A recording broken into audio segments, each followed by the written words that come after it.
Como ser um cristão espiritual? Graças a Deus, eu quero muito louvar o Senhor por estar contigo no dia de hoje e acompanharmos esse vídeo. Eu peço que se inscreva se você ainda não, deixando o seu like, compartilhando o vídeo, deixando o seu comentário para nos apoiar. E vamos para o vídeo.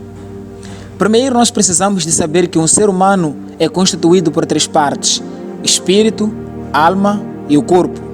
E uma dessas três partes irá dominar toda a sua vida. Se a sua carne estiver no controle, você será chamado de cristão carnal. Se a sua alma estiver no controle, você será chamado de cristão emocional.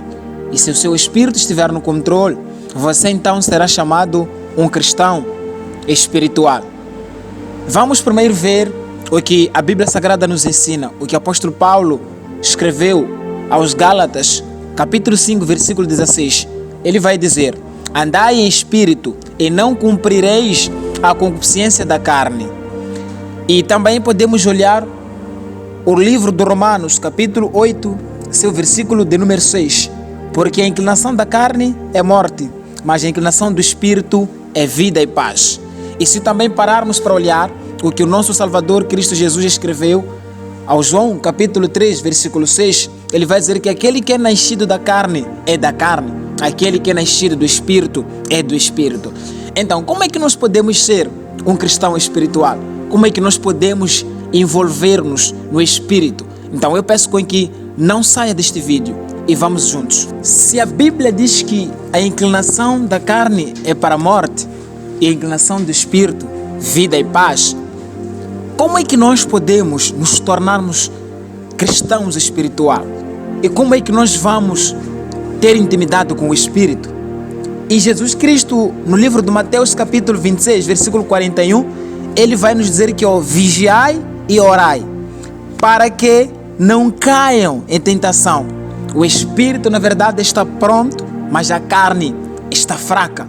E quando Paulo diz para andarmos no Espírito, o que seria exatamente andar no Espírito? E como é que, na verdade, alguém tem que se comportar para que venha andar no Espírito? A Bíblia Sagrada nos ensina e nos responde essas questões.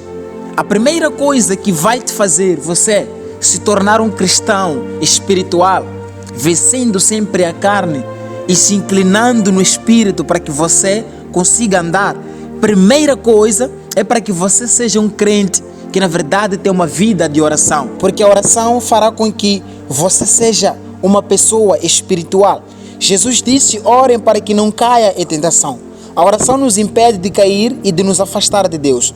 Qualquer um com quem você passar tempo conversando, se tornando amigo seu, passando com ele para restaurante, e da mesma forma qualquer cristão que passa o tempo falando com Deus se tornará próximo dele.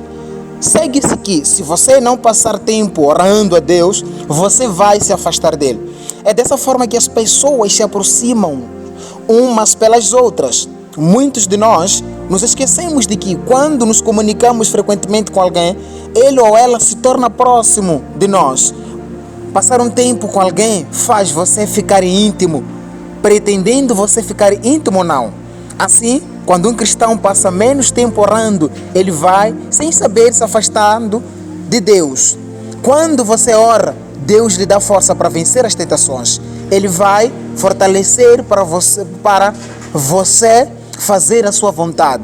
E você nunca se afastará dele. É por isso que o apóstolo Paulo, quando escreve aos Tessalonicenses, capítulo 5, primeira epístola, ele vai dizer no versículo 17 que oremos sem cessar. Então liga sempre essa chama, vive orando, buscando a intimidade com ele. E ele, quanto mais você se aproxima dele em oração, ele também irá se aproximar diante a você. Então, essa é a primeira coisa que você tem que fazer para que venha se tornar um cristão espiritual. A segunda coisa que vai te tornar um cristão espiritual é andando na verdade e buscando a verdade de Deus. Veja só o que o apóstolo Paulo disse aos Efésios, capítulo 6, versículo 14. Estais, pois, firmes, tendo cingido os vossos lombos com a verdade e vestida a couraça da justiça. Por que Paulo usou essa expressão?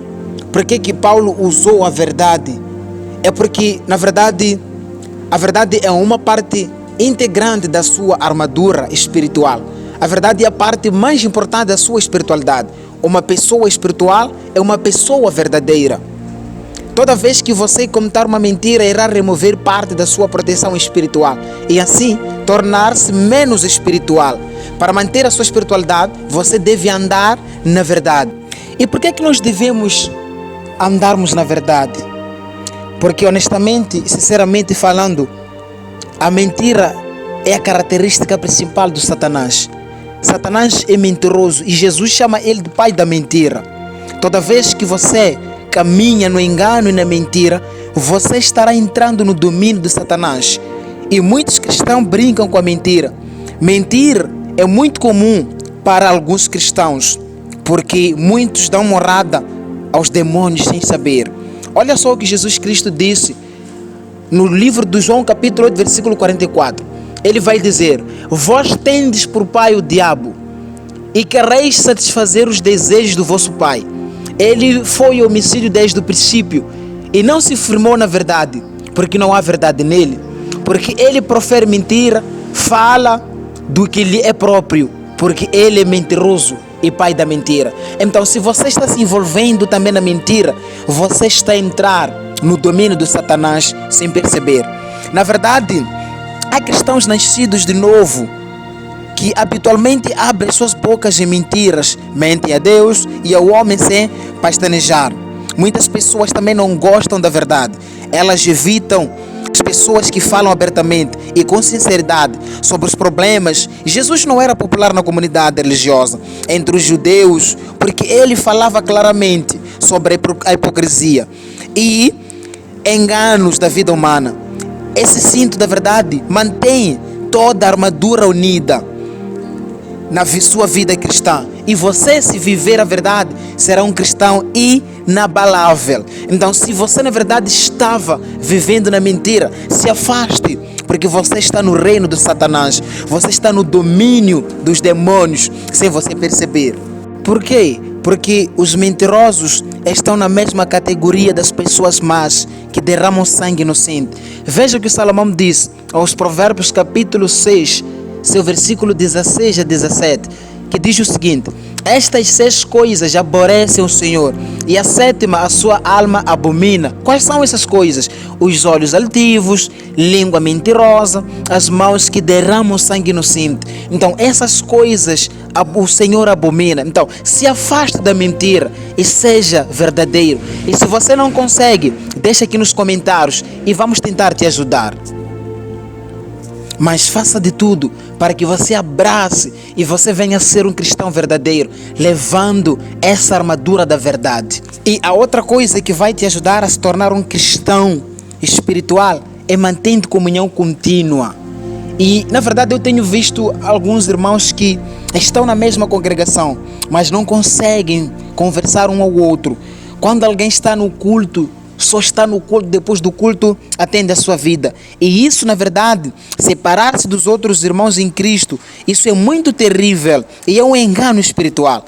E essas são as pessoas que não têm o Espírito Santo, que separam-se das outras. E sua espiritualidade depende, muitas vezes, da comunhão. Olha só o que Davi disse no Salmos 133, versículo 1. Ele vai dizer: uau, quão bom é suave que os irmãos vivam é união, porque quando você está na verdade unido com outro irmão, aquele fogo não vai se apagar. Mas quando você se isola, na verdade você vai perder a sua espiritualidade, aquele fogo vai se apagando aos poucos. Então mantenha a intimidade contínua com os outros irmãos em Cristo Jesus.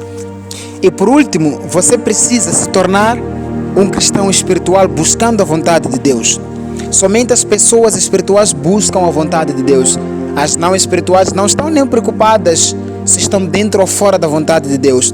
Meu amigo, fazer a vontade de Deus é uma maneira muito inteligente de viver uma vida longa e abençoada. Aquele que faz a vontade de Deus permanece para sempre. E buscar a vontade de Deus é manter-se à sua vontade. É extremamente importante para sobreviver como um cristão. Não sacrifique a sua espiritualidade em troca dos seus desejos humanos. Uma pessoa espiritual irá sacrificar os seus desejos pessoais para que a vontade de Deus venha se cumprir. Assim como Jesus Cristo disse: Senhor, não seja feita a minha vontade, se for possível, afasta de mim este cálice. Qualquer um que tem forte desejo por coisas materiais, provavelmente nunca se tornará um cristão forte. Na verdade, eu posso parar por aqui. Espero com que você esteja na paz do Senhor e carregue essas armaduras ao ponto de você ser um cristão espiritual. Fique na santa paz do Senhor e até lá.